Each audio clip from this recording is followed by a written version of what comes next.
Welcome to Basics and Beginners, a video series in which I will explain the basics of Dungeons & Dragons to you and hopefully make the game easier to understand and more approachable to both beginners and more experienced players of the tabletop genre. Today I will break down dual wielding for you and what it takes to make it combat efficient so that you can enjoy your dual wielding fantasy. Before we start, let's take a look at the dual wielding, or more specifically, the two weapon fighting rules. When you take attack action and attack with a weapon holding in one hand, you can use bonus action to attack with a weapon holding in the other hand. You don't add your ability modifier to damage the bonus attack unless the modifier is negative. If your weapon has a thrown property, you can throw the weapon instead of making a melee attack with it. So, according to the base two weapon fighting rules, all we need for a dual wielding build is two melee weapons with a light property and two hands to hold them in. You will have noticed, however, that we do not add our ability modifier to damage roll of the bonus action attack, which is a massive loss of overall damage we can output.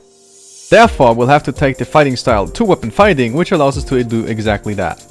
We can gain access to the fighting style either through the fighting initiate, feat, or starting as a fighter or ranger.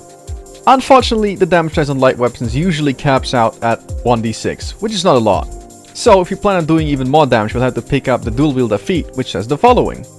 You master fighting with two weapons, gaining the following benefits. You get a +1 bonus to AC while you're wielding a separate melee weapon in each hand. You can use two weapon fighting even when one-handed melee weapons are wielded and light. You can draw a style two one-handed weapons when you draw only one. Since we're no longer restricted to weapons with the light property, we can now use weapons like the flail, the battle axe, or even the longsword, increasing the damage dice from a d6 to a d8, while also giving us 1 more AC. Now, while dual wielding sounds cool in theory, it also consumes an action and bonus action, which is actually what we want to do. It's very important to always do that. But I personally would not recommend it for most classes and only players who are aware of the cost to make the whole thing worthwhile. At the top of my head, I cannot think of any reason why you would choose two weapon fighting over, let's say, Great Weapon Master or Polar Master. Two feats that are in every way vastly superior in combat efficiency. For example, a barbarian could theoretically benefit greatly from two weapon fighting for an active bonus action dump in combat after they use their rage. However, Polar Master also allows the use of their bonus action while still allowing the use of a glaive for reach and a higher damage dice for critical hits.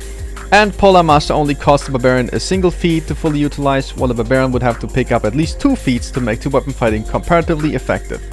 Rogues, who generally want to hit as much as possible to increase their chance of using a sneak attack, can benefit greatly from dual wielding two weapons.